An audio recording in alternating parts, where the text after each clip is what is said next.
সুপ্রিয় দর্শক প্রত্যেককে স্বাগত আমন্ত্রণ জানাচ্ছি বাংলা ভিশনের প্রতিদিনের সংবাদ বিশ্লেষণের অনুষ্ঠান নিউজ অ্যান্ড ভিউজে। সঙ্গে আছি জিয়াউল হক সবুজ। আলোচনার জন্য আজ আমার সঙ্গে রয়েছেন দুজন অতিথি, বিজ্ঞ দুই আলোচক। আছেন জনাব নূর খান, মানবাধিকার কর্মী, এবং আছেন সিনিয়র সাংবাদিক ও গ্লোবাল টিভির প্রধান সম্পাদক জনাব সৈয়দ ইশতিয়াক রেজা। আপনার দুজনকে আলোচনায় স্বাগত জানাচ্ছি। দর্শক, আমরা আলোচনা শুরু করব, তবে তার আগে আমরা বার্তা কক্ষের আপডেট জানবো। আমাদের সাথে যুক্ত রয়েছেন বাংলা ভিশনের senior news editor Salma Yasmin. আপনার কাছে জানতে চাইবো আজকের দিনের উল্লেখযোগ্য কি সংবাদ রয়েছে আপনার হাতে। সবুজ, গোটা বিশ্বজুড়েই এখন একটি খবর সবার মনোযোগের কেন্দ্রবিন্দুতে, তা হচ্ছে ইরানের প্রেসিডেন্ট ইব্রাহিম রাইসির দুর্ঘটনার খবর। বড় ধরনের দুর্ঘটনার কবলে পড়েছে তাকে বহনকারী হেলিকপ্টারটি। তার কি অবস্থা, তিনি অক্ষত রয়েছেন কিনা সে সম্পর্কে নিশ্চিত কোনো তথ্য মেলেনি। দুর্যোগপূর্ণ আবহাওয়ার কারণে উদ্ধার তৎপরতা ব্যাহত হচ্ছে বলে জানিয়েছে ইরানি কর্তৃপক্ষ। এমন পরিস্থিতিতে প্রেসিডেন্ট ইব্রাহিম রাইসির জন্য ইরান জুড়ে চলছে দোয়া। প্রধানমন্ত্রী শেখ হাসিনা বলেছেন, যুদ্ধের কারণে আন্তর্জাতিক বাজারে সবকিছুর দাম বেড়েছে, এর প্রভাব পড়েছে বাংলাদেশেও। মূল্যস্ফীতি নিয়ন্ত্রণে সরকার সাধ্যমতো চেষ্টা করছে বলে জানান তিনি। রাজধানীতে জাতীয় এসএমই পণ্যমেলার উদ্বোধনী অনুষ্ঠানে প্রধানমন্ত্রী এসব কথা বলেন। ব্যাটারি চালিত অটোরিকশা বন্ধের প্রতিবাদে মিরপুরে চালকদের সঙ্গে পুলিশের দফায় দফায় সংঘর্ষে বেশ কয়েকজন আহত হয়েছে। আগুন দেওয়া হয়েছে কালশীতে একটি পুলিশ বক্সে। বিক্ষুব্ধ চালকরা ভাঙচুর করে বেশ কয়েকটি যানবাহনও, গুলিবিদ্ধ হয়েছে একজন। কিছুক্ষণ আগেই শেষ হয়েছে উপজেলা নির্বাচনের দ্বিতীয় ধাপের ভোটের প্রচারণা। শেষ মুহূর্তে গণসংযোগে ব্যস্ত সময় কাটান প্রার্থীরা। ঝিনাইদহ 4 আসনের সংসদ সদস্য আনোয়ার আজিম ভারতে যাওয়ার পর তার সঙ্গে যোগাযোগ করতে না পেরে উদ্বেগে রয়েছেন পরিবারের সদস্যরা। এ বিষয়ে স্বরাষ্ট্রমন্ত্রী আসাদুজ্জামান খান বলেছেন, উদ্বেগের কোনো কারণ নেই, গোয়েন্দারা এ নিয়ে কাজ করছে। ভারতের আইন শৃঙ্খলা বাহিনীকে বিষয়টি জানানো হয়েছে বলেও জানিয়েছেন স্বরাষ্ট্রমন্ত্রী। পঞ্চম বাংলাদেশি হিসেবে বিশ্বের সর্বোচ্চ পর্বতশৃঙ্গ মাউন্ট এভারেস্ট জয় করলেন চট্টগ্রামের চিকিৎসক বাবর আলী। বাংলাদেশ সময় রবিবার সকাল 8:45 এভারেস্টের চূড়ায় পৌঁছান চট্টগ্রামের এই পর্বতারোহী। 11 বছর পর এভারেস্টের চূড়ায় তিনি ওড়ালেন লাল সবুজের পতাকা। সবুজ, এই ছিল দিনের শীর্ষ সংবাদগুলোর মধ্যে। ধন্যবাদ। ধন্যবাদ আপনাকে। আমরা কথা বলছিলাম বাংলা ভিশনের সিনিয়র নিউজ এডিটর সালমা ইয়াসমিনের সঙ্গে। আমরা বেশ কিছু বিষয় শুনলাম, বিশেষ করে ইরানের প্রেসিডেন্টের যে বহনকারী যে দুর্ঘটনা, হেলিকপ্টার দুর্ঘটনা, সেটি দিয়ে আলোচনা শুরু করতে চাই। শুরুটা করব জনাব নূর খানকে দিয়ে। যে হেলিকপ্টার দুর্ঘটনার পর ইরানের প্রেসিডেন্ট ইব্রাহিম রাইসি সহ সফর সঙ্গীদের খোঁজ এখনও মেলেনি। নিশ্চিত হওয়া যায়নি আসলে তাদের ভাগ্যে কি ঘটেছে। এই দুর্ঘটনাকে কিভাবে দেখছেন? এটা কি শুধুই দুর্ঘটনা, নাকি এর পেছনে অন্য কোনো কারণও থাকতে পারে? দেখেন, ওইখানকার যে আবহাওয়ার অবস্থা এখন, সেখানে দুর্ঘটনা ঘটার সম্ভাবনা আছে, কিন্তু প্রশ্ন অনেকের ভিতরে একটা জিনিস ঘুরপাক খাচ্ছে যে অন্য এর সাথে আরও 2-3টি হেলিকপ্টার ছিল, তারা নিরাপদে প্রত্যাবর্তন করেছে, কিন্তু কেবলমাত্র প্রেসিডেন্টকে এবং পররাষ্ট্রমন্ত্রী সহ 4 জনকে বহনকারী যে হেলিকপ্টার, সেটি খোঁজ এখন পর্যন্ত মেলেনি। ফলে যেহেতু ইরানের সাথে নানান ধরনের টানাপোড়েন রয়েছে অনেক বড় বড় দেশের, সাম্প্রতিককালে আমরা ইসরায়েলের ক্ষেত্রে দেখেছি, আমেরিকার সাথে তাদের একটা বৈরী ভাব রয়েছে। এই প্রেক্ষিতে মানুষের ভিতরে, অনেকের ভিতরে একটা প্রশ্ন কিন্তু থেকে যাচ্ছে যে সাথে অন্যান্য হেলিকপ্টারগুলো চলে আসছে, তো সেটির এখনো সন্ধান মেলেনি। কিন্তু ওইখানে যে বৈরী আবহাওয়া, সে আবহাওয়াতে একটা হেলিকপ্টার বা একটা যান বিপদগ্রস্ত হতে পারে। আমার মনে হচ্ছে এই ব্যাপারে চূড়ান্ত মন্তব্য করার আগে আমাদেরকে আরও কিছু সময় অপেক্ষা করতে হবে। ওখানকার আবহাওয়া আর ভালো হওয়ার পরেই কেবলমাত্র জানা যাবে যে আসলে হেলিকপ্টারের ভাগ্যে কি ঘটেছে। জি রেজা ভাই, আপনার কাছেও একই প্রশ্ন করতে চাই যে যেখানে এই হেলিকপ্টার দুর্ঘটনার পর সেখানে 40টি উদ্ধারকারী টিম কাজ করছে, 3টি হেলিকপ্টার ছিল, মধ্যে 2টি হেলিকপ্টার ফিরেছে। এটা কি আসলে শুধুই দুর্যোগপূর্ণ আবহাওয়া, না অন্য কোনো কারণ থাকতে পারে? খুব কঠিন। তবে আমি একটা জিনিস কি ঠিক এই ঘটনার পর আমি মেলাতে চেষ্টা করছি 17 আগস্ট 1988 সাল, যখন পাকিস্তানের প্রেসিডেন্ট জিয়াউল হক একটি মার্কিন যেটাকে বলে C-130 বিমান করে সেনাবাহিনীর একটি আধুনিকায়নের রিপোর্ট দেখতে গিয়ে ইসলামাবাদ থেকে রওনা দিয়েছেন, এবং তিনি কিন্তু একটা দুর্ঘটনায় পতিত হন। তার সাথে তখন মারা গেছে আনোয়ার রাফেল, যেটি মার্কিন রাষ্ট্রদূত ছিলেন, এবং মার্কিন মিলিটারি অ্যাটাশে ওয়াসেম, যার নাম ব্রিগেডিয়ার জেনারেল ওয়াসেম, তিনিও মারা গেছেন। কেউ কেউ বলে যে এটা ছিল আমেরিকান একটা প্লট, যে আমেরিকান গভর্নমেন্ট জিয়াউল হককে মারার প্রয়োজন ছিল, তার সময় শেষ হয়ে গিয়েছিল, কিন্তু কোনো উপলক্ষ পাচ্ছিল না, এবং জিয়াউল হককে মারতে গিয়ে সে তার একজন রাষ্ট্রদূত এবং তার ডিফেন্স অ্যাটাচিকে তখন শহীদ করতে ওরা উদ্যত হয়েছিল এবং রাজি হয়েছিল যে দরকার হয় আমাদের দুজন মারা যাবে, তবু জিয়াউল হককে মরতে হবে। ঠিক এরকম একটা ঘটনা মনে হচ্ছে ইরানের ক্ষেত্রে। আমি জানি না নূর খান ভাইও তখনকার ঘটনা মনে করতে পারেন, আমরা তখন বিশ্ববিদ্যালয়ের ছাত্র, এবং তখন এই ঘটনাগুলো বিপুলভাবে আলোচিত হয়েছিল এবং আন্তর্জাতিক সংবাদ মাধ্যমগুলো বড় আকারে এগুলো রিপোর্ট করেছিল। আমেরিকার সাথে ইরানের যে সাম্প্রতিক নানা ধরনের টানাপোড়েন, ঘটনা প্রবাহ এবং সিরিয়া এবং ইরাক সংক্রান্ত নানা বিষয়, জেনারেল কাসেম সুলাইমানি, যাকে বলা হয় যে ইরানের সবচেয়ে দুর্ধর্ষ সামরিক নেতা, তাকে যে আমেরিকা খুন করেছে এটাকে আমেরিকা স্বীকার করেছে, রাগঢাক রাখেনি। কিন্তু তিনি ইরাকের মাটিতে খুন হয়েছেন একটি গাড়িতে করে যাওয়ার পথে। সম্প্রতি সিরিয়ার দামেস্কে একটি ইসরায়েলি হামলায় ইরানের একজন কমান্ডার সহ 12 জন মারা গেছে, এবং ইসরায়েল এটা স্বীকার করেছে যে তারা তাকে হত্যা করেছে, কিন্তু প্রযুক্তি ছিল মার্কিনদের। সুতরাং আমেরিকার সাথে আমেরিকার ভয়টা কোথায়? ভয়টা হলো ইরান একটা পারমাণবিক সক্ষমতা অর্জন করতে চলেছে। হরমুজ প্রণালী যদি ইরান কোনো কারণে বন্ধ করে দিতে পারে, তাহলে আমেরিকার পুরো মানে পারস্য উপসাগরীয় অঞ্চলে তার আধিপত্য খর্ব হয়ে যায়। রাশিয়ার সাথে সাম্প্রতিককালে ইরানের ঘনিষ্ঠতা, চীনের সাথে ঘনিষ্ঠতা, এমনকি ভারতের সাথে ঘনিষ্ঠতা, প্রত্যেকটা ইস্যুকে আপনি যদি ভূগোলে মানে একটাকে যেটাকে বলে যে জিও পলিটিক্যাল জায়গা, সেটা থেকে দেখলে মনে হয় যেটা নিছক দুর্ঘটনা নয়। তারপরেও দুর্যোগপূর্ণ আবহাওয়া, নানা ঘটনা, এবং ইরানের প্রেসিডেন্ট অত্যন্ত সাবধানী মানুষ হিসেবে পরিচিত, এবং ইরানের গোয়েন্দা সংস্থা পৃথিবীর যে কয়টি সক্ষম গোয়েন্দা সংস্থা বলা হয় তার মধ্যে একটি।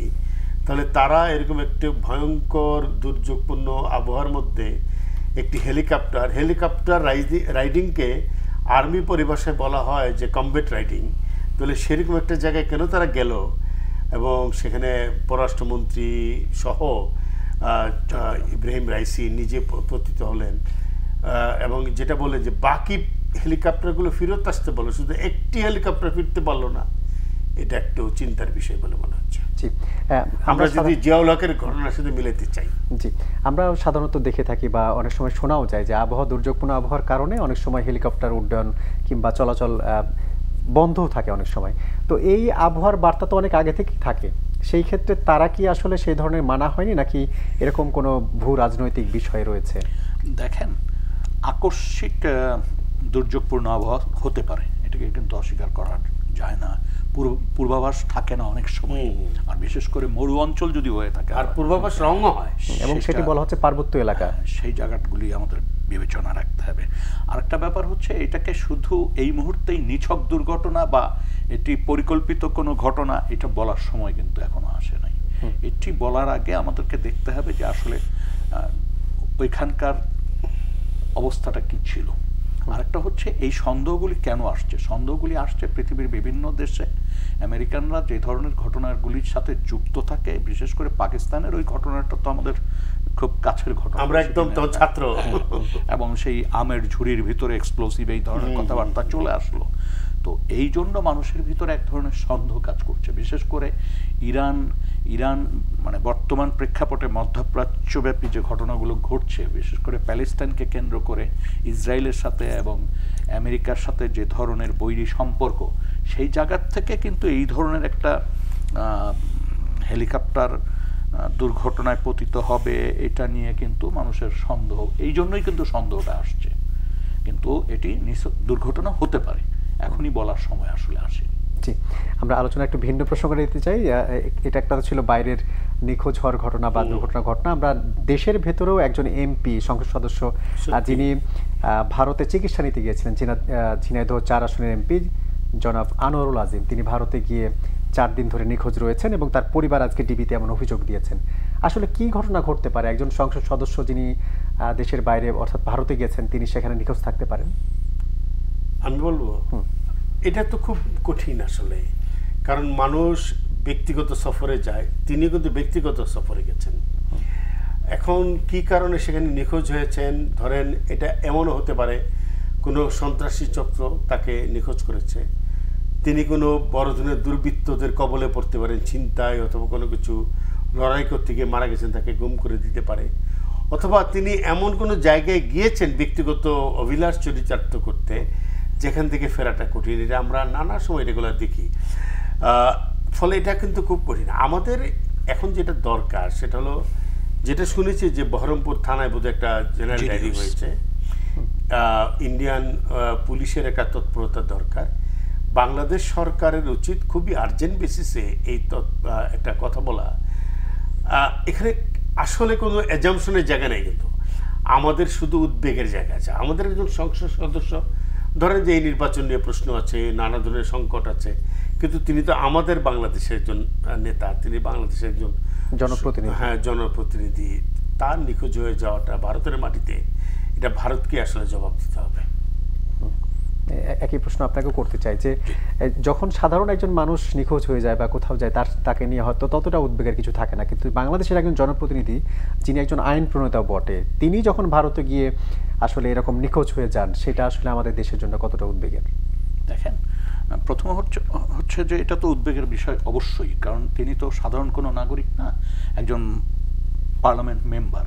এবং একজন পার্লামেন্ট মেম্বার সরকারি সফরে যান আর ব্যক্তিগত সফরে যান, এটি কিন্তু নোটিশ করা হয়।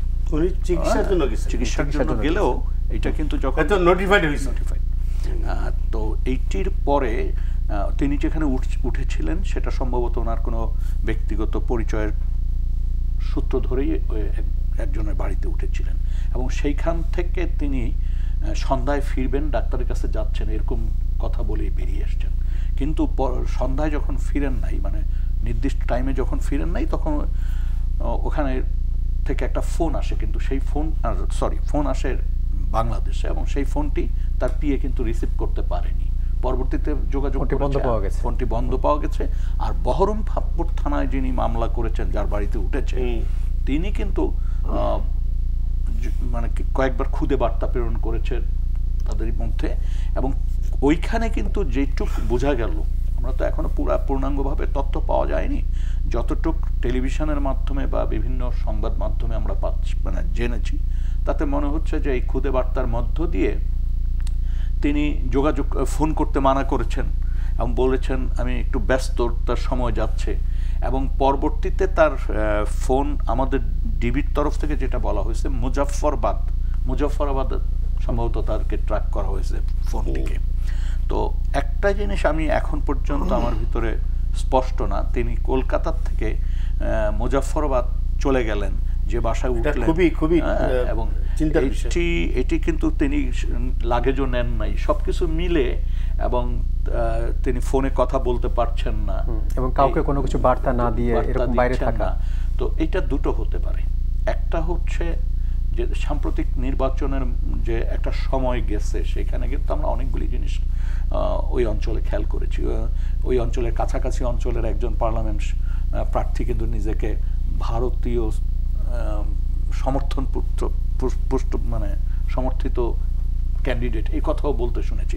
ফলে এরকম একটা সময়ে যখন চিকিৎসার জন্যই যাক আর যে কোনো কারণেই যাক, একজন পার্লামেন্ট মেম্বার এবং সরকারি দলের পার্লামেন্ট মেম্বার, সেটা তো অবশ্যই ভারতীয় বিভিন্ন সংস্থাগুলি জানার কথা, এবং যথাযথ নোটিফাই করা হয়েছে। কিন্তু যেটি আমরা গণমাধ্যমের খবর শুনছিলাম, স্বরাষ্ট্রমন্ত্রী বলছেন এটা নিয়ে উদ্বেগের খুব বেশি কিছু নেই। এইটা তখনই বলতে পারে যখন তাদের কাছে কোনো তথ্য থাকে। এবং না, দুটো, একটা তো যদি তার কাছে তথ্য থাকে, আরেকটা হলো একটা মানুষের নিখোঁজ হওয়া যদি রাষ্ট্রের কাছে কোনো গুরুত্বপূর্ণ না হয়, তাহলে আর গুরুত্বপূর্ণ কি হতে পারে? একজন দেশের সংসদ সদস্য যদি একটা পাশের দেশে গিয়ে, রাজনৈতিক নেতৃত্বের গুরুত্ব নাই তো এই সমাজে। এইখানে কিন্তু কেন নাই? শাসন ব্যবস্থায় তো পুরো জিনিসটাই তো দুর্বৃত্তদের কন্ট্রোলে চলে গেছে, আর শাসন ব্যবস্থা রাজনৈতিক নেতৃত্বের হাতে নাই তো। কিন্তু সেটা আমাদের দেশের জন্য কি বার্তা দেয় তাহলে? খুব ভালো বার্তা তো না, কথা বলার জায়গা নেই, এবং অনেক সময় অনেক কিছু ধারণা করা যায় কিন্তু বলা যায় না, অনেক কিছু মনে হয় বিচার বিশ্লেষণ করে, কিন্তু বলা যাচ্ছে না, কারণ আমি স্বরাষ্ট্রমন্ত্রী বলছেন যে ভাববার কিছু নেই, তখন আমি এটাই একটু নূর খান ভাই ওর অনুমতি নিয়েই বলছি যে এটা আমার কাছে একটা কিন্তু খুব, আমি দীর্ঘদিন সাংবাদিকতা করি, আমি 1985 সাল থেকে রিপোর্টার, এবং আমার কাছে মনে হচ্ছে যে একজন বাংলাদেশের এমপি যেরকম শাসন ব্যবস্থায় থাকুক ভারতের মাটিতে নিখোঁজ হয়ে যাবে আর রাষ্ট্র একদম বিচলিত হবে না, এটা আমি কখনো পরিলক্ষিত করি নাই, আমার কাছে মনে হয়নি কখনো। এই প্রথমবারের মতো মনে হচ্ছে যে সামথিং ইজ সামওয়্যার রং, যে কেন স্বরাষ্ট্রমন্ত্রী এমনটা বলবেন। তিনি তার উদ্বেগ প্রকাশ করবেন, তিনি সচেতন হবেন, তিনি রাষ্ট্রীয় তার অধীনে যত সমস্ত সংস্থা আছে সেগুলো সক্রিয় করবেন। সাধারণ সম্পাদকের কথা আলাদা, তুমি তো কোনো বিষয়ে অবগত নন, তার অবগত হওয়ার প্রয়োজনও নাই, তিনি অবগত হতেও চান না, তার একমাত্র কাজ হলো বিএনপি বিরুদ্ধে কিছু বলা, যেটা তিনি বলতে পারবেন, কালকেও বলতে পারবেন তিনি। সেই ক্ষেত্রে এরকম যখন একটা ঘটনা ঘটে যায় আসলে দেশের জন্য আমরা কি বার্তা দেয়, বা আসলে আমরা কি আসলে সেইভাবে খোঁজ নিতে পারছি না, নাকি সেইভাবে যোগাযোগটা রাখতে পারছি না, যে এটা কি কোনো সন্ত্রাসী গোষ্ঠী দিয়ে হলো না অন্য কোনো ঘটনা ঘটলো? দেখেন এখানে দুটো জিনিস হওয়ার সম্ভাবনা বেশি। একটি হচ্ছে যেটা রেজা ভাই প্রথমেই আলোচনায় এনেছেন, একটি হচ্ছে কোনো দুর্বৃত্তদের মানে কবলে পড়ে গেছেন। দ্বিতীয়টি হতে পারে ওনার নিজের কোনো ব্যক্তিগত ইয়েতে নিজেই কোনো শত্রুতায় পড়ে গেছেন। তৃতীয় আরেকটা জিনিসও কিন্তু হিসাবে রাখা দরকার, সেটা হচ্ছে যে ভারতীয় কর্তৃপক্ষ হয়তো জানেন, যার জন্য আমাদের স্বরাষ্ট্রমন্ত্রী বলে ফেলেছেন রাষ্ট্র স্টেট টু স্টেট হয়তো কমিউনিকেশন আছে বা যোগাযোগ হয়তো হচ্ছে, এমন কোনো বিষয় থাকতে পারে যেটি কারণে হয়তো। জি, আমরা এবার এই পর্যায়ে একটি উপজেলা নির্বাচন নিয়ে আলোচনা করব। আমরা কিছুক্ষণের মধ্যেই শেষ ধাপের যে দ্বিতীয় ধাপের উপজেলা নির্বাচন সেটির প্রচারণা শেষ হয়ে গেল আর কি। মঙ্গলবার ভোট হবে 157টি উপজেলায়। প্রশ্ন হচ্ছে এই যখন আলোচনা চলছে, প্রচারণা শেষ হয়ে গেল, এর মধ্যে আমরা কয়েকটি জায়গায় অবৈধ অস্ত্র সহ গ্রেপ্তারের ঘটনাও দেখেছি।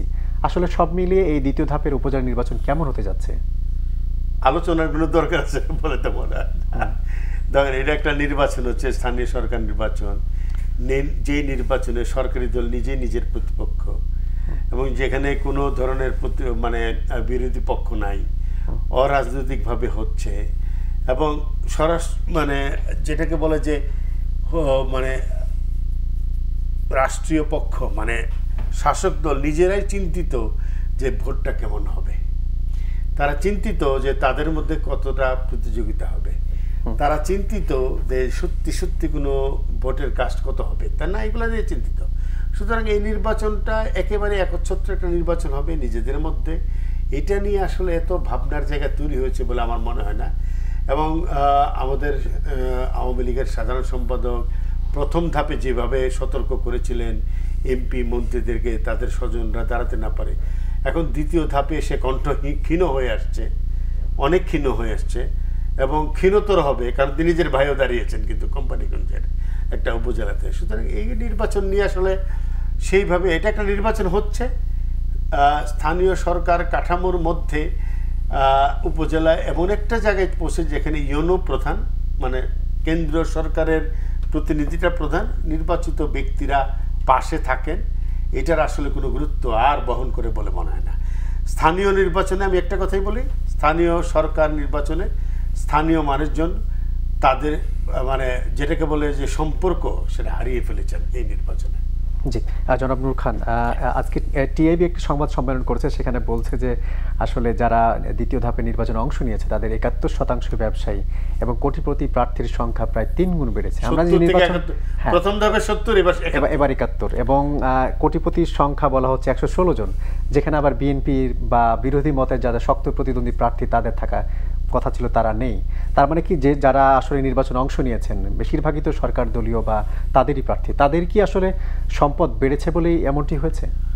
দেখেন, প্রথম হচ্ছে যে এই প্রথম ধাপের নির্বাচনের আগেই মাননীয় প্রধানমন্ত্রীর কিন্তু একটা নির্দেশনা ছিল, যেটি কাদের সাহেব বলেছেন, সেটি ছিল মাননীয় প্রধানমন্ত্রীর বক্তব্য যে কোনো আত্মীয় স্বজন বা সেরকম ঘনিষ্ঠ কেউ যাতে স্বজনদের নিয়েও ব্যাখ্যা দেওয়া হয়েছে পরে। কিন্তু দেখেন, আমরা দেখলাম যে আগে মাননীয় প্রধানমন্ত্রীর বক্তব্য বা কথা যেইভাবে নেওয়া হতো, গ্রহণ করা হতো, পালন করা হতো, সেটিরও কিন্তু ধস নেমে গেল।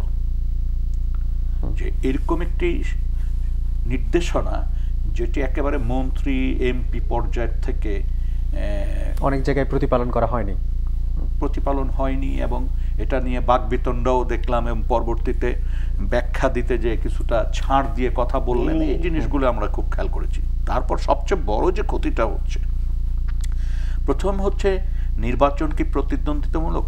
আমি বলবো না, হ্যাঁ।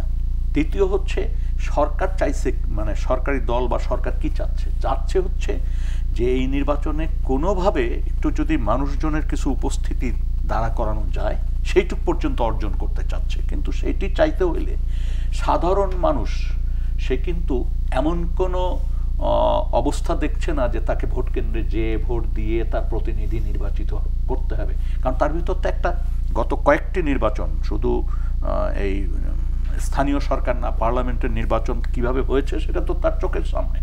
আমরা যে যত বড় গলায় কথা বলি না কেন, নিজের বুকে হাত দিয়ে কি বলতে পারবো যে নির্বাচনগুলো ছিল অবাধ, নিরপেক্ষ, বা মানুষজন এটা তার মতামত প্রতিফলন করতে পেরেছে?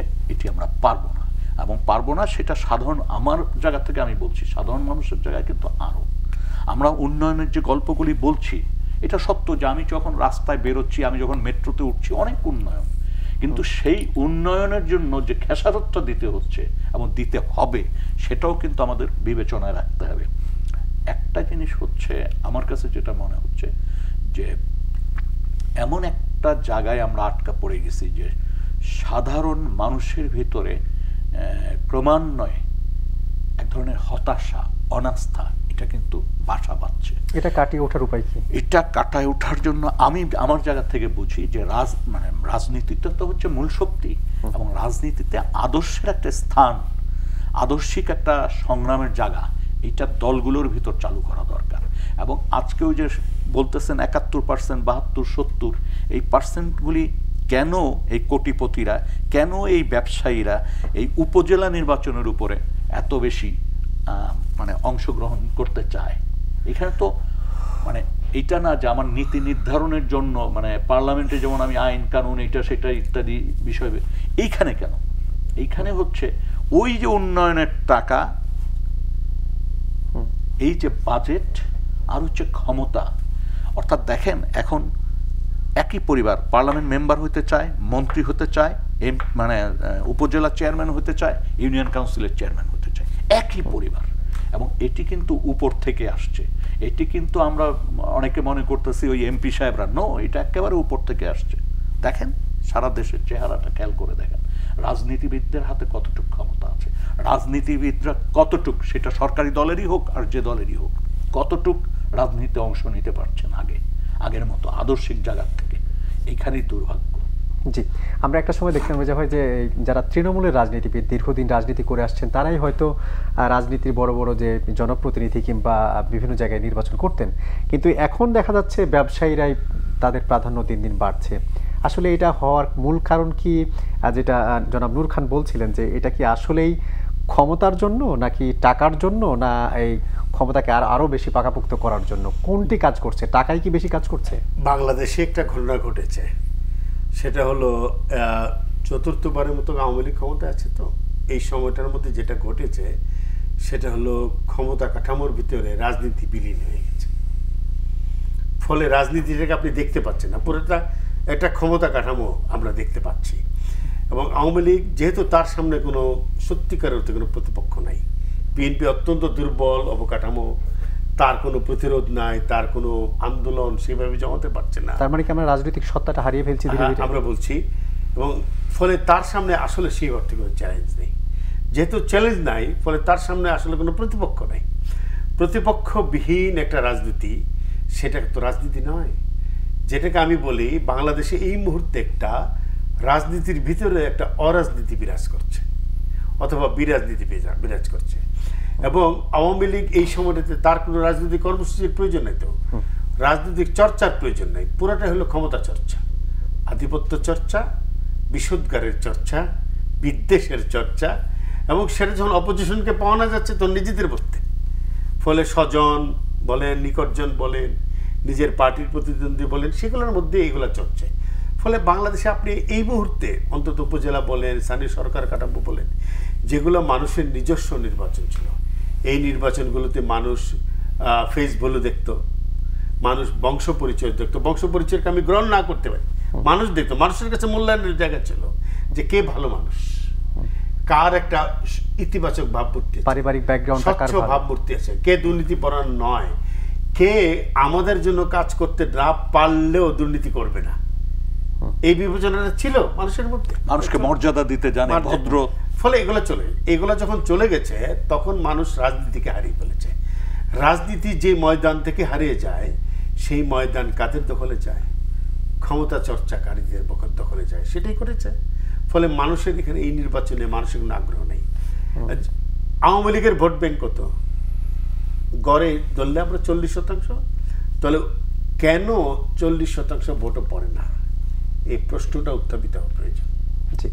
রাজনীতির যেটা হতো যে একসময় বিরাজনীতিকরণের কথা আমরা বলছি না, আমরা কিন্তু সবসময় এর আগে অভিযোগ করে আসছি, আওয়ামী লীগ বলেন, বিভিন্ন পলিটিক্যাল পার্টির থেকে, যে যখন সামরিক জান্তা ক্ষমতায় থাকে তারা বিরাজনীতি করার চেষ্টা থাকে।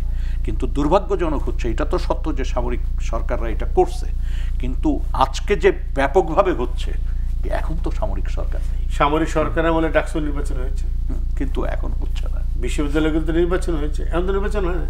সেটা কি আমরা এখন রাজনীতি দিয়ে বিরাজনীতিকরণ করছি? গণতন্ত্রায়নের রাজনীতির নামে, রাজনীতির নামে। তো এর থেকে আসলে পরিত্রাণের উপায়টা কি? আমরা আলোচনা করছি, গঠনমূলক আলোচনা হচ্ছে, আপনারা বলছেন, বিভিন্ন সুশীল সমাজের প্রতিনিধি বলছেন, কিন্তু এই যে সিচুয়েশন, আমরা দিন দিন কি খারাপই হচ্ছে অনেকেই বলছেন, তাহলে এর থেকে পরিত্রাণের উপায়টা কি? দেখেন, আমরা কি আসলে পরিত্রাণ চাচ্ছি? আমরা যদি খেয়াল করি, গত কয়েকদিন, মানে গত 2 দিন আগে সম্ভবত কেজরিওয়াল এক বক্তব্য দিয়েছেন দিল্লিতে। দুর্ভাগ্যজনক হচ্ছে, সে বাংলাদেশের একজন নাগরিক হিসাবে সেটা আমাকে শুনলাম। সেখানে বলছে যে তাদের নির্বাচনে মোদি সাহেবকে তারা বলছে যে তারা এখন, আগে বাংলাদেশ এবং পাকিস্তানিরা ভারতের কাছ থেকে ভালো কিছু শিখত, গণতন্ত্র শিখত, আর এখন তারা শিখছে, মানে মোদি সাহেব শিখছেন বাংলাদেশের নির্বাচন থেকে, পাকিস্তানের রাজনীতির সহিংসতার জায়গা থেকে তারা সেই জিনিসটি করতে চাচ্ছে। এই যে দুর্ভাগ্যজনক একটা কথা, তার মানে বাইরেও কিন্তু আমাদের নির্বাচন নিয়ে কি ধরনের প্রশ্ন রয়েছে, শুধু যে আমেরিকা করছে সেটা না, আমাদের পার্শ্ববর্তী দেশ থেকেও কিন্তু এই বিষয়ে আমরা খুব স্পষ্ট বক্তব্য শুনলাম। তারা আমাদের অনুসরণ করছে কেন? হ্যাঁ, তারা আমাদের অনুসরণ করছে কেন, বা তারা আমাদের এটা ফলো করছে কেন, বা ভালো আলোচনা করছে কেন? এটার একটা হতে পারে, সেটা হচ্ছে যে দফায় দফায়, মানে বারবার নির্বাচিত হয়ে যাওয়া, মানে নিজেকে নির্বাচিত ঘোষণা করা বা নির্বাচনে ক্ষমতায় থেকে যাওয়ার যে মেকানিজম, এইটা তো এখন যারা পৃথিবীর বিভিন্ন দেশে ক্ষমতাধর ব্যক্তিরা আছেন, দল আছেন, যারা ক্ষমতা চাটতে চান না, তারা এই ধরনের বিষয়গুলো মাথায় রাখবেন। তবে এখানে আমি একই সাথে কিন্তু বিরোধী দলকে কিছুটা দোষ দিব। এই যে নির্বাচনে অংশগ্রহণ না করা, নির্বাচন বর্জন করা, নির্বাচন থেকে দূরে থাকা, এটা কোনো রাজনীতি নয়। বিএনপি একটা না পার্টিতে পরিণত হয়েছে, এটা কোনো রাজনীতি আছে বলে মনে হয়। কিন্তু ভারতে তো অবস্থাটা ভিন্ন। ভারতে তো বিরোধী দল আছে শক্তিশালী। শেষ করি, পাকিস্তানে কিন্তু ইমরান খানের দলের কোনো প্রতীক নেই, দল নেই, তারা নির্বাচন করেছে, পালিয়ে বেড়াচ্ছে, তারপর নির্বাচন করে তারা উপনির্বাচনটা খেয়াল করে একেবারে অ্যারেস্ট করে নিয়ে চলে গেছে, ক্যান্টনমেন্টের ভিতরে বন্দী করে রেখেছে, তবু তারা নির্বাচন থেকে সরে দাঁড়ায়নি। তাদের তো আবার শক্তিশালী নির্বাচন কমিশনও আছে। না না, নির্বাচন শক্তিশালী না, পুরোটা আর্মি ডিক্টেটর। এটা একটা ভুল ঘটনা। পাকিস্তানের বিচার বিভাগ এবং নির্বাচন কমিশন সম্পর্কে একটা মিথ আছে, বলা হচ্ছে খুব স্বাধীন। না, আর্মি যেটুকু বলে ওইটুকু। আর্মি বলে এইবার স্বাধীন হয়, তারা স্বাধীন হয়। আর্মি বলে এবার কঠিন প্রধানত হয়, তারা প্রধানত হয়ে যায়। এগুলো একেবারেই মিথ্যা।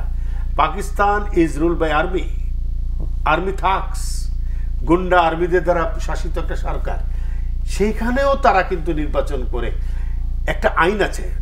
নূর খান লিটন ভাই তো অনেক ধরনের আইন নিয়ে পড়াশোনা করে। নির্বাচনের একটা আইন আছে, আপনি যদি নির্বাচনে অংশ না নেন তাহলে নির্বাচনকে আপনি প্রশ্নবিদ্ধ করতে পারবেন না। তার হলো আপনি আসলে লড়াইয়ের মধ্যে নেই। 70 সালের নির্বাচনের কথাই বলি। 1970 সালে বঙ্গবন্ধু কোন জায়গায় নির্বাচন করেছেন? LFOর অধীনে নির্বাচন করেছেন, যেই নির্বাচনের আইনে বলা হয়েছিল প্রেসিডেন্ট যেটা ডিক্লেয়ার করবে সেটাই ফলাফল, তারপরে বঙ্গবন্ধু কেন গেছেন? মানুষ তার সাথে ছিল। ওই যে মানুষের উপরে নির্ভরতা, মানুষের ভাবনা, এটা আমাদের রাজনীতির মধ্য থেকে শাসক দল অপোজিশন দুইটা থেকে চলে গেছে। আরেকটা জিনিস হয়েছে যদি আমরা একটু খেয়াল করি, সেটা হচ্ছে বাংলাদেশে কিন্তু প্রথম হচ্ছে যে সমঝোতাহীন রাজনীতি, একদম এইটা আমরা এর আগে কিন্তু এই অবস্থায় দেখিনি, এই অবস্থায় দেখি এত বিভাজিত। আমরাও তো ছাত্র রাজনীতি করে আসছি, শ্রমিক রাজনীতির সাথে যুক্ত ছিলাম, আমরা একে অপরের সাথে কথা বলতাম, একের সাথে অপরের সম্মানজনক সম্পর্ক। দুর্ভাগ্যজনক হচ্ছে যে এখন সেই জায়গাটি নেই। আর এমন একটা পরিস্থিতি, যে পরিস্থিতিতে ওই যে বললাম না, অনেক কথাই বলে যাচ্ছি, কিন্তু অনেক কথা আরো স্ট্রংলি বলার ছিল, কিন্তু বলতে অনেক কথা বলছি, অনেক কথা বলছি না। লিগ্যাল ফ্রেমওয়ার্ক, এমন একটা পরিবেশ, ভয়ার্থ পরিবেশ সমাজে রাখছেন এবং মানে চলমান রাখছেন। দেখেন, আমাদের কাছে মনে হচ্ছিল একটু র্যাপট্যাপ মনে হয় একটু ইয়ে হয়েছে, কিন্তু আজকের পত্রিকায় তো দেখলাম, মানে গতকালকের পত্রিকায় একজন নারী তার কাস্টডিতে মারা গেছে। এবং কি ভয়াবহ তথ্য যে পুলিশ খবর দিয়েছে তাদেরকে, তাদের বিরুদ্ধে মামলা হয়েছে, খবর দিয়েছে। কেউ বলছে পুলিশ স্টেশনে আসার সময় তাদেরকে আটক করেছে, কেউ বলছে যে ফিরে যাওয়ার সময় আটক করেছে। আমার কথা হচ্ছে যে বিষয়টি যে মামলা হলো থানা এটার ব্যাপারে ইয়ে করছে, সেখানে তাদের দরকারটা ছিল কি? নারী শুদ্ধা পুরো ফ্যামিলিটাকে অ্যারেস্ট করে ফেলা। এক্স্যাক্টলি। জি, আমরা আলোচনাটা চালিয়ে যাব, একটু ছোট বিরতি দিয়ে যেতে হচ্ছে। দর্শক, নিচ্ছি ছোট্ট একটা বিরতি, একটু পরেই ফিরবো, আমাদের সঙ্গে থাকুন।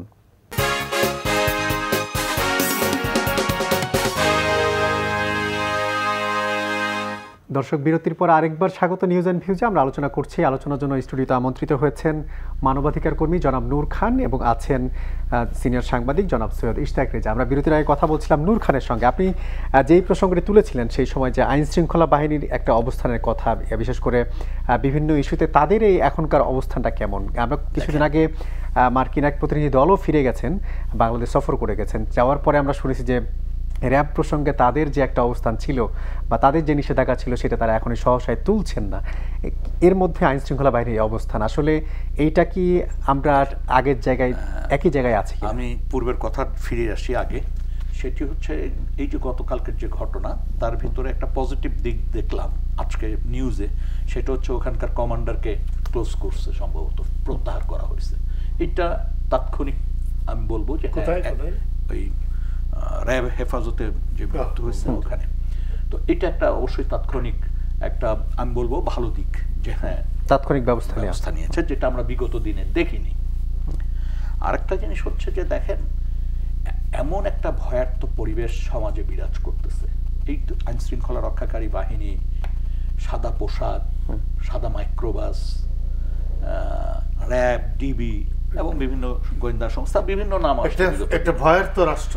এই ভয়ার্থ রাষ্ট্র যদি থাকে, মানে এই অবস্থা বলবৎ থাকলে কিসের ছাত্র রাজনীতি, কিসের শ্রমিক রাজনীতি, কিসের রাজনীতি, কোনো কিছুই কিন্তু স্বাভাবিক প্রবাহমান থাকবে না, থাকে নাই।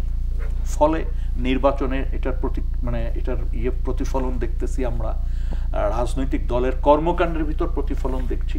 এখন আর কিন্তু আপনি অবাক হয়ে যাবেন যে একটা মানুষ যখন একটা রাজনৈতিক দল করত, সে পত্রিকা পড়তো, সে সেই দলের লিটারেচারগুলি পড়তো, সেই দলের বক্তব্যগুলি বোঝার চেষ্টা করত, তারপর তার সমর্থনের বিষয়টা ছিল। এখন কিন্তু আর সেইটা নাই। এখন রাজনীতি বড় ভাইয়ের পিস্তল, বড় ভাইয়ের টাকা, টেন্ডারবাজি। এবং আরেকটা জিনিস লক্ষণীয়, সেটা হচ্ছে সর্ব জায়গায়, চাকরি বাকরি বিভিন্ন জায়গায় এইটা একটা এমন একটা ক্ষত তৈরি হয়ে গেছে যে একটা নির্দিষ্ট বলয়ের লোক ছাড়া, একটা নির্দিষ্ট ছাড়া এই জায়গায় কিন্তু আর কোনো সুযোগ পাচ্ছে না কেউ। ফলে আমরা যতভাবে চিন্তা করি, যতভাবে বিশ্লেষণ যাই করি না কেন, আমরা আওয়ামী লীগকে গালাগালি করতে পারবো, বিএনপিকে গালাগালি করতে পারবো, কিন্তু মূল যদি আমরা এই জায়গাটা ঠিক না করি, তাহলে কিন্তু আমাদের একদম ফিরে যাওয়ার কোনো সুযোগ থাকবে না। এটি ভয়ঙ্কর হবে। যারা এই পরিবেশ তৈরি করছেন, যারা তৈরি করতে সাহায্য করেছেন, নির্দেশনা দিচ্ছেন, বিপদে, ভবিষ্যতের বিপদ তাদেরই। দেখেন, একটা বিশ্ব আপনি অবাক হয়ে যাবেন। আমি খুব চিন্তা করতেছি ইদানিং, এই কথাটা না বলেই পারি না। মানুষের জীবনের চেয়ে বড় কিছু নাই তো। এই যে এতগুলি মানুষ গুম হলো, ক্রস ফায়ারের শিকার হলো, আগে এই জিনিসগুলো আমরা কিসে পেতাম? সহসাই আমরা দেখতাম যারা বুদ্ধিজীবী, শিক্ষক ছিলেন, চিকিৎসক ছিলেন, আইনজীবী ছিলেন, তাদের একটা প্রতিক্রিয়া দেখতাম। সবচেয়ে বেশি ছিল শিক্ষকদের দিক থেকে। এখন সেটা তো নাই, বরং এমন সমস্ত কথাবার্তা তারা বলে ফেলেন যেটি তাদের উপর যে শ্রদ্ধা থাকার কথা সেটাও কিন্তু হারায় যাচ্ছে।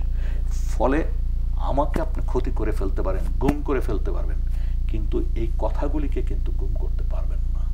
ভবিষ্যৎ ভয়াবহ ভাবে সামনে আসবে। জি রেজা ভাই, আপনার কাছে ওই এক সেম বিষয়টা জানতে চাই যে সমাজ বা রাষ্ট্র বা আমরা রাজনীতির কথা বলি কিংবা যে কোনো পরিবেশের কথা বলি, সব জায়গায় একটা ভয়ার্থ পরিবেশের কথা বলা হচ্ছে, ভয়ের একটা পরিবেশ। আসলে এরকম পরিবেশটা হলোই বা কেন, বা আমরা প্রতিক্রিয়া দেখাচ্ছি না কেন? না, এটা হলো যে এটাকে বলে রেন্ট সিকার্স ইকোনমি বলে এটাকে।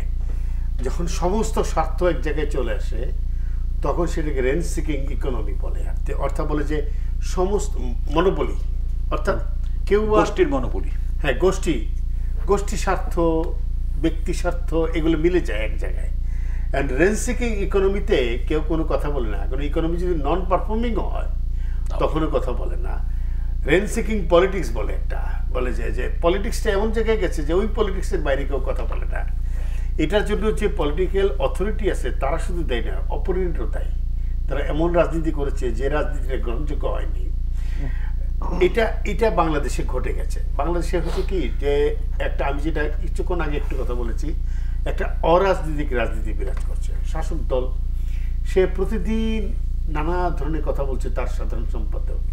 যে কথাগুলো আপনি যে যোগফল চিন্তা করেন কিছুই না, কিন্তু প্রতিদিন একই কথা, যেখান থেকে আপনি নতুন কিছু পান না, কিন্তু আপনাকে কভার করতে হচ্ছে কিন্তু মিডিয়া হিসাবে। তেমনি অপোজিশন একই কথা বলছে, যে কথাগুলো যোগফল করলে কিছুই না, শুধু না না না, তারা কিন্তু কথা বলছে এবং আপনি কিন্তু কভার করছেন। এই যে একটা অবস্থা, স্ট্যাটাসকো যেটাকে বলে, স্ট্যাটাসকো বিরাজ করছে। এই স্ট্যাটাসকোর বাইরে আমরা যেতে পারছি না। কারণ হলো এখানে মানুষের চিন্তার খর্বশক্তি তৈরি হয়েছে, মানুষ চিন্তায় খর্বকার হয়ে গেছে, মানুষ বিবেচনায় খর্বকার হয়ে গেছে, মানুষের বুদ্ধিভিত্তিক স্বল্পতা তৈরি হয়েছে, এবং এগুলোর ভিতর দিয়ে আমরা এমন একটা আর্থসামাজিক অবস্থা তৈরি হয়েছে, আমি এটার নাম দিয়েছি কি জানেন, একটা সমাজ যে বলে আনুগত্য নয়, প্রশ্নহীন আনুগত্য। প্রশ্নহীন আনুগত্য। যে আমরা একটু ভিন্ন প্রসঙ্গে যেতে চাই আমি আজকে। একটু এই জায়গায় একটা জিনিস যোগ করি, সেটা হচ্ছে আপনি যদি গত 15-20 বছর লক্ষ্য করেন তাহলে যে জিনিসটা দেখবেন যে তিনটি পর কারণে কিন্তু আমরা আটকে যাচ্ছি: প্লট, পদক এবং পদবি। এক্স্যাক্টলি। আপনি যদি পেশাজীবীদের চরিত্রগুলি খেয়াল করেন, কেউ আমরা প্লটের ধান্দায় আছি, যে সরকারের আনুকূল্য পেলে একটা পদ মানে প্লট পাবো, আমি সরকার থেকে এই পর্যন্ত প্লট নিইনি, এই একটা। দুই হচ্ছে পদক, কোনো পদক পাইনি। এবং এই জিনিসগুলি যদি খেয়াল করেন আপনি বিবেচনা করবেন যে কোন বিবেচনায় এগুলি হচ্ছে। আরেকটা হচ্ছে পদবি। আমরা কোনোদিন দেখিনি যে বিশ্ববিদ্যালয়ের শিক্ষকরা পদবির জন্য এইভাবে লাভ ছাপতে, এখন তো প্রকাশ্য রূপ নিচ্ছে। এই জায়গার থেকে অবশ্যই এই জাতি একদিন ফিরে আসবে, এবং দিন দিন ওই রাজনৈতিক প্রভাবের জায়গাটা আরো বাড়ছে, যে কে কোন জায়গায় কিভাবে, এবং এই জায়গাতে ফিরতেই হবে, ফিরবে, এবং মাসুলটা দিবে হচ্ছে অনেক বড়, মানুষকে মাসুল দিতে হচ্ছে।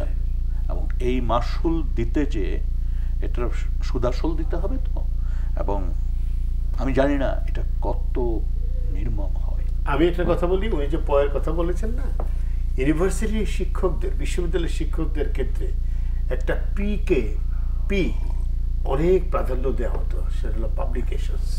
সেটা পি রয়ে গেছে, সেটা হলো পলিটিক্স।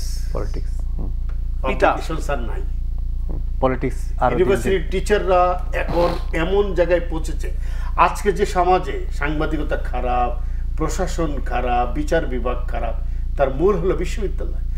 দেশের পাবলিক বিশ্ববিদ্যালয়গুলো ভয়ঙ্কর রকম দুর্নীতিগ্রস্ত হয়েছে, আমি বলবো অশিক্ষায় জর্জরিত হয়েছে।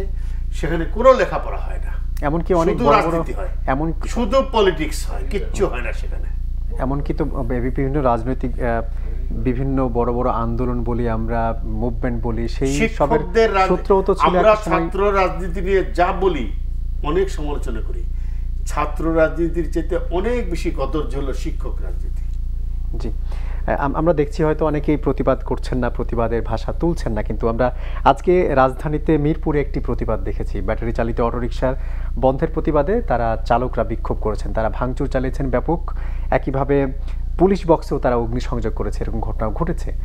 আমরাই বলছি যে হয়তো অনেকে প্রতিবাদ করছি না, কিন্তু আমরা প্রতিবাদ তো রাজধানীতেও দেখছি। আসলে তাদের এই প্রতিবাদকে কিভাবে দেখছেন? কেন তাদের এই প্রতিবাদ? দেখেন, রুটি রুজির জায়গা থেকে যদি প্রতিবাদ হয় সেটিকে অবশ্যই গুরুত্ব দিয়ে বিবেচনা করা উচিত।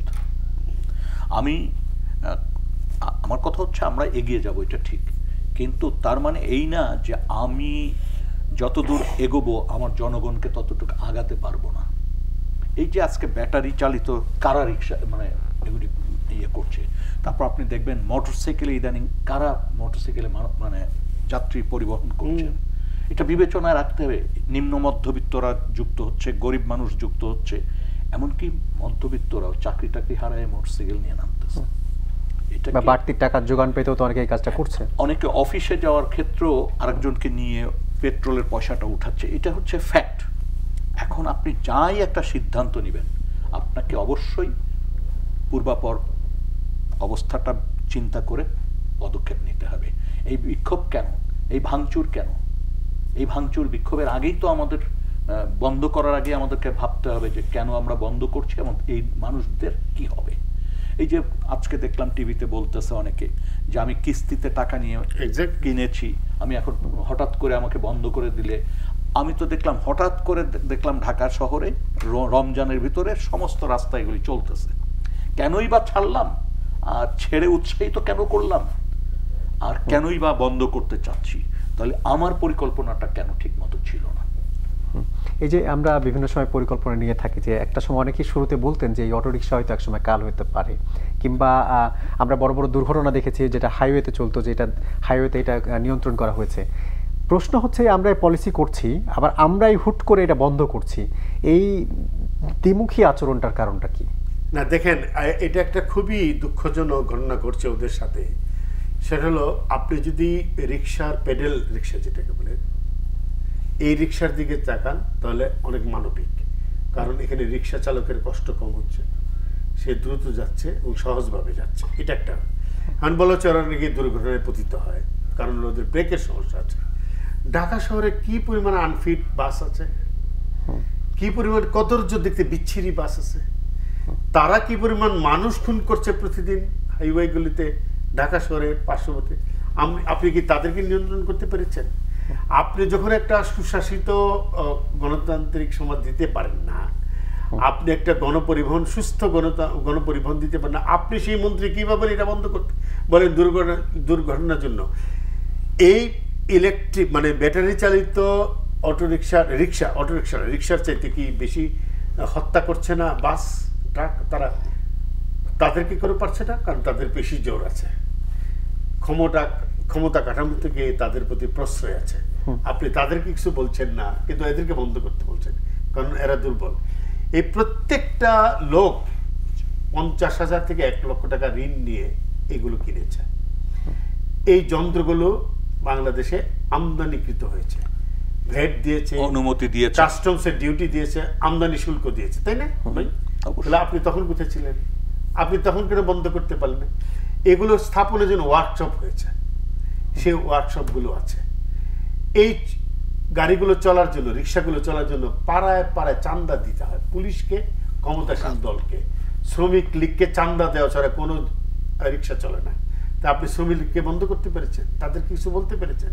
তাহলে আজকে আপনি ওদের পেটে লাথি মারছেন না। করোনা কাল থেকে মানুষের কোনো রোজগার নেই, মানুষ রোজগার হারিয়েছে। আপনি তাদেরকে আজকে হঠাৎ করে এসে বললেন যে এটা বন্ধ হয়ে যাবে, আপনি ধ্বংস করে দিচ্ছেন। তাদের আয় নাই, রোজগার নাই, মূল্যস্ফীতি এমন এক জায়গায় পৌঁছেছে যে মধ্যবিত্তে চলতে পারছে না। তাহলে এই মানুষগুলো হতে যাবে, এরা এত বেপরে হয়েছে যে তারা বিক্ষোভে সামিল হয়েছে। এরা তো দরিদ্র মানুষ, ভয়ঙ্কর দরিদ্র মানুষ। তাদের জন্য বিকল্প কিছু না করে তাদেরকে হঠাৎ করে বন্ধ করে দিলেন। আপনি কি চিন্তা করেছেন এই মানুষটা কালকে কি খাবে? ওরা তো মাস্টার রোল, প্রতিদিন যেটুকু আয় করে সেটুকু। আপনি তাদের কথা ভাবলেন না। আপনি একটা রোমান্টিসিজমের জায়গা থেকে বলে ফেললেন কালকে থেকে বন্ধ, আর পুলিশ ধ্বংস করতে শুরু করলো। আপনি কি কোনোদিন এই বাস চালকদের বন্ধ করতে পেরেছেন যারা মানুষ হত্যা করে? কই, তাদেরকে তো করতে হবে। বাংলাদেশে একমাত্র গণপরিবহন খাত বাস আর ট্রাক যেখানে মালিক শ্রমিক ভয়ঙ্কর ঐক্য বিরাজমান নৈরাজ্যের পক্ষে, মানুষ হত্যার পক্ষে। বাংলাদেশের রাজপথে গণহত্যা হচ্ছে প্রতিদিন খুন হচ্ছে, মানুষ গণহত্যার শিকার হচ্ছে। কই, তাদেরকে তো বন্ধ করতে পারেন নাই। তাহলে এদেরকে কেন বন্ধ করতে যাচ্ছেন? আমি কিন্তু রিক্সা বন্ধের পক্ষে, কিন্তু এইভাবে নয়, এইভাবে রিক্সা বন্ধ করা যায় না। মানুষকে আরেকটা হলো বলছে তারা নাকি বিদ্যুৎ খায়। কোন বিদ্যুৎ খায়? ক্যাপাসিটি চার্জের বিদ্যুৎ খায়, যাদেরকে আপনি লাখ কোটি কোটি ডলার দিচ্ছেন বিদ্যুৎ না নিয়ে। অথবা তারা কি সেই বিদ্যুৎ খায় তারা যে বিদ্যুৎ বিভাগের লোকজন চুরি করে? তারা কি সেই বিদ্যুৎ খায় যে বিদ্যুৎ আমরা পাচ্ছি না কিন্তু ডলারে পেমেন্ট করছি? তাহলে এই বিদ্যুৎ কত টাকার বিদ্যুৎ? এবং এই বিদ্যুৎ যদি যায়ও, আমি মনে করি এটা কাজের বিদ্যুৎ, কারণ তারা মানুষ পরিবহন করছে, তারা আয় করছে, মানুষকে এক জায়গায় পৌঁছে যাচ্ছে। এটা কিন্তু অনুৎপাদনশীল খাত না। কিন্তু আপনি বলতে পারেন না এটা অপচয় হচ্ছে, এই বিদ্যুৎ কাজে লাগছে। যাদেরকে কাজে লাগছে না তাদেরকে আপনি বন্ধ করতে পারছেন। জি, আমরা যেটা দেখছি যে আসলে বিভিন্ন জায়গায় যানবাহনের একটা ক্রাইসিস থাকে, সংকট থাকে। গণপরিবহন যেই পরিমাণ হয়তো মানুষ আছে সেই পরিমাণ গণপরিবহন নাই। বিশেষ করে পাড়া মহল্লায় যেই অটোরিকশাগুলো চলে থাকে সেখানে যদি হুট করে বন্ধ করে দেওয়া হয়, নিঃসন্দেহে মানুষ যানবাহনের সংকটেও পড়বে। তো এই বিদ্যুতের দোহাই দিয়ে হুট করে এই সিদ্ধান্ত, রাতারাতি সিদ্ধান্ত বাস্তবায়ন করা কতটা যুক্তি? একদিকে বিদ্যুৎ গাড়ির আমদানি করা হচ্ছে, আরেকদিকে বলা হচ্ছে বিদ্যুতের সংকট হবে এখানে। চুরি আছে 40%। একটা জিনিস হচ্ছে, এখন যে অবস্থা দেশের, মানুষের পেটে কিন্তু টান পড়ে গেছে। আমরা বাজারে গেলে দেখি ঘিরে ধরে। নিজেরা বাজার করতে যেয়ে অতি সাবধান থাকি যে 2 কেজির জায়গা 1.5 কেজি, 1.25 কেজি, 1.25 কেজি, এইভাবে 1.25 কেজি, হ্যাঁ, এইভাবে চিন্তা করি। খাবারের ক্ষেত্রে চেষ্টা করছি, অন্যান্য জায়গায় পিছুটা যে যার মতো সংকোচন। এবং দেশে তো একটা অর্থনৈতিক ক্রাইসিস চলতেছে, সেটা যুদ্ধের দোহাই আমরা দেই, লুটের দোহাই দেই, যাই বলি, চলছে। এইখানে আবার এই যে সর্বব্যাপী যে এক ধরনের অস্থিরতা, এই জায়গা থেকে আমি ব্যক্তিগতভাবে মনে করি বাঁচার পথ একটাই আছে, সেটা হচ্ছে সবাই মিলে আলাপ আলোচনা করে আসলে সংকট থেকে আমরা বের হতে পারি কি করে। শুধু রাজনৈতিক সংকট না, অর্থনৈতিক সংকট সহ সমস্ত সংকট থেকে কিভাবে বের হতে পারি, দলমত নির্বিশেষে সবাইকে, সমস্ত দল মিলে আলোচনা হওয়া দরকার। এবং এটা যদি যত দেরি হবে আমার মনে হচ্ছে আমরা তত ক্রাইসিস বাড়বে।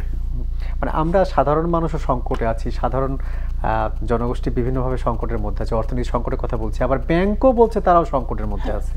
সত্য ঘটনা তো। কারণ কি? এমন লুট আমরা মানে জেনেছি যে এইভাবে লুট হচ্ছে, সেইখানে তো পুরো অর্থনৈতিক ব্যবস্থাটাকে তো আপনি ধ্বংস করে ফেলছেন। আপনি দেখেন, আমার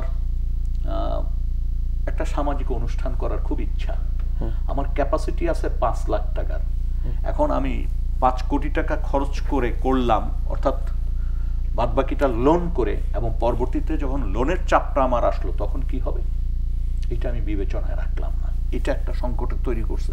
আরেকটা হচ্ছে, এখান থেকে তো দেদারসে টাকা লুট হয়ে গেছে, দেদারসে লুট হয়েছে, এবং সেই লুট হওয়ার পদ্ধতি নিয়ে কেউ প্রশ্ন করলে সেটার যে জবাব ঊর্ধ্বতন মহল থেকে আসতেছে যেভাবে, তাতে তো ভবিষ্যতে কেউ প্রশ্ন করতে সাহস পাবে না। এইটা তো ভয়াবহ একটা জায়গা। জি, আমরা আলোচনা শেষ পর্যায়ে রয়েছে। রেজা ভাই, আপনার কাছে আরেকটা জিনিস আমি একটু বলবো যে আমরা অনেক সময় অনেক কথা বলি, বলার পরে কিন্তু আমরা দেখি না যে সেইটার প্রতিশ্রুতি রক্ষা করা হচ্ছে। সেই প্রতিশ্রুতি রক্ষা না করলে ভবিষ্যতে কিন্তু আরো সংকটের দিকে যাবে। জি, রেজা ভাই, আপনি যদি যোগ করতে চান যে এই যে সংকট, অর্থনৈতিক সংকট, ব্যাংকাররা বলছেন ব্যাংকের সংকট, এই সংকটগুলোর জন্য আসলে মূলত দায় কার? বা আমরা একটা যেটা রিসেন্টলি ঘটনা ঘটেছে, সেন্ট্রাল ব্যাংক নিয়ে কোনো নিউজ করতে গেলেও সেখানে বিধিনিষেধ জারি করা হয়েছে, সেখানে সাংবাদিকদের ভেতরে ঢোকা নিয়েও এক ধরনের বিধিনিষেধ জারি করা হয়েছে। না, এখন দেখুন এই স্বল্প পরিসরে আলোচনা করা তো খুব কঠিন। অর্থনীতি একটা সঙ্গীন অবস্থায় আছে, সংকট ঘনীভূত হচ্ছে, এবং আমাদের রিজার্ভ $13 বিলিয়ন আশপাশ দিয়ে ঘুরছে, যেটা খুবই উদ্বেগজনক জায়গায় পৌঁছেছে। সরকার একটা কসমেটিক ধরেন আবু ওবায়দুল কাদের বলছেন সেন্ট্রাল ব্যাংকে ঢোকার দরকার কি, সেটা তিনি বলতেই পারেন। এই কারণে বলতে পারেন যে রাজনৈতিক নেতৃত্ব আমলাতন্ত্রের কাছে যেহেতু আত্মসমর্পণ করেছে, সেই জায়গা থেকে তিনি বলতে পারেন। কিন্তু সেন্ট্রাল ব্যাংক কেন এটা নিষেধ করেছে? কারণ কেন্দ্রীয় ব্যাংক ঋণ খেলাপি বলেন, প্রাইভেট ব্যাংকের মালিকদের দুর্বৃত্তায়ন বলেন, ব্যাংকের টাকা লোপাট বলেন, প্রত্যেকটা ক্ষেত্রে তারা ব্যর্থ হয়েছে বলে সাংবাদিকদেরকে ঢুকতে দিচ্ছে না। আমি আপনাকে আজকের একটা কথা বলি, আমি ইউরোপিয়ান সেন্ট্রাল ব্যাংকে বাংলাদেশের একজন সাংবাদিক হিসেবে শুধুমাত্র বাংলাদেশের পত্রিকার আইডি কার্ড দেখে, আমি তখন ফাইন্যান্সিয়াল এক্সপ্রেসের রিপোর্টার, ফ্রাঙ্কফুর্টে ইউরোপিয়ান সেন্ট্রাল ব্যাংকে কোনো ধরনের অ্যাপয়েন্টমেন্ট ছাড়া আমি ঢুকেছিলেন বাংলাদেশের একজন সাংবাদিক পরিচয়ে। এইটুকুই শুধু বলে রাখলাম। জি, অসংখ্য ধন্যবাদ জনাব সৈয়দ ইশতিয়াক রেজা, অসংখ্য ধন্যবাদ জনাব নূর খান আজকে সময় দেওয়ার জন্য। দর্শক, এই ছিল আজকে নিউজ অ্যান্ড ভিউজ। এতক্ষণ যারা সংবাদ বিশ্লেষণে ছিলেন সবাইকে ধন্যবাদ। ভালো থাকবেন সবাই। শুভরাত্রি।